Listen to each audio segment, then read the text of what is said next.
அந்த villain portion அதாவது பார்த்தீங்கன்னா இந்த மினிஸ்டர் பையனாக காட்டுறாங்க தெரியா, பாலாஜி தான் மினிஸ்டர் பையனாக நடிச்சிருக்கா. அப்படி பாலாஜி போர்ஷனையும் ஓவராலாக கிராப் பண்ணி எடுத்துட்டாங்க நிறைய.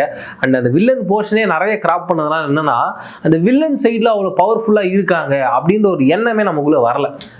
நமக்கு என்ன ஆயிடுச்சு, அருண் விஜய் சார் இவ்வளோ டைட்டாக இருக்காரு, இவ்வளோ ரஃபாக இருக்காரு, அவர் இதெல்லாம் லெஃப்ட் ஹேண்டில் ஹேண்டில் பண்ணிடுவார் நம்பிக்கையோடய இந்த படத்தை பார்த்துட்டோம். அது எனக்கு கொஞ்சம் ஒரு மாதிரி இருந்துச்சு. அது யோசிச்சு முடிவு எடுத்துருக்கலாம், அவன் ஏன் திருது பண்ணி இதை பண்ணாங்க அப்படின்றது தெரியல. அதுக்கு அடுத்தபடியாக என்னன்னா இந்த கதையாக போயிட்டு இருக்கும்போது சித்து இதானி கிட்ட காசு தானே மெயினாக இருக்குது, காசு தான் முக்கியன்ற மாதிரி சொல்கிறாங்க.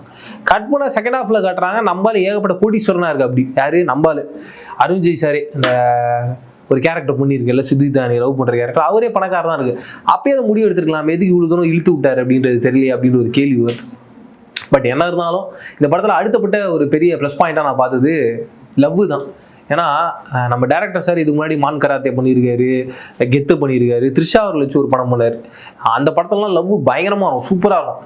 அப்பேற்பட்ட லவ் இந்த படத்துலையும் இருந்துச்சு. அதுதான் இந்த படத்தோட பெரிய ப்ளஸ் ஆகும், ஆடியன்ஸை கனெக்ட் பண்ணுற ஒரு விஷயமா இருக்குது. முக்கியமாக அந்த பொண்ணு பணம் தான் வேணும் அப்படின்னு நிற்கும் போது மனசு உடஞ்சி போய் எல்லா பசங்களும் அப்படி ஒரு சுச்சுவேஷனில் இருந்திருப்பாங்கடா அப்படின்னு அந்த பழைய எக்ஸை ஞாபகப்படுத்திட்டு போகிற மூமெண்ட்டாக அப்படி ஒன்று பண்ணி விட்டு போகிறாப்புல டேரக்டரு.